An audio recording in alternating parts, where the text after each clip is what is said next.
ഏക്കറും എന്ന സിനിമ ഇറങ്ങിയ സമയത്ത് സിനിമ തുടങ്ങുന്നത് മുതൽ തീരുന്നതുവരെ എത്ര പ്രാവശ്യം മച്ചാൻ എന്ന വാക്ക് പറയുന്നു എന്ന് കറക്റ്റായി പറയുന്നവർക്ക് മിക്സി സമ്മാനമായി വാഗ്ദാനം ചെയ്തിരുന്നു.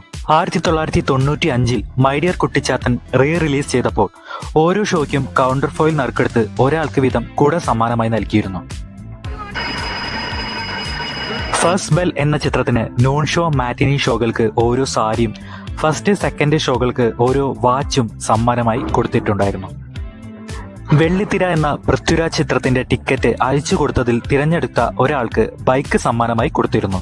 അമ്മ അമ്മായിയമ്മ എന്ന സിനിമ ടിക്കറ്റിനോടൊപ്പം ചോദ്യങ്ങൾ ഉൾപ്പെടുത്തിയിരുന്നു. ശരിയായ ഉത്തരം കൊടുക്കുന്നവരിൽ നിന്നും തിരഞ്ഞെടുക്കുന്നവർക്ക് സമ്മാനവും അന്ന് നൽകിയിട്ടുണ്ടായിരുന്നു. ശേഖരൻകുട്ടി പ്രഭാവതിക്ക് കൊടുത്ത സാരിയിൽ മാറ്റി എഴുതിയ വില എത്രയാണ് എന്നായിരുന്നു അന്നത്തെ ഒരു ചോദ്യം. 10,000 രൂപയുടെ കുറവേ ഉള്ളൂ. എന്നാലും കണ്ടാൽ അത്രയും തോന്നൂല. നീ കൊടുത്തു അമ്മ വാങ്ങി തന്നതാ.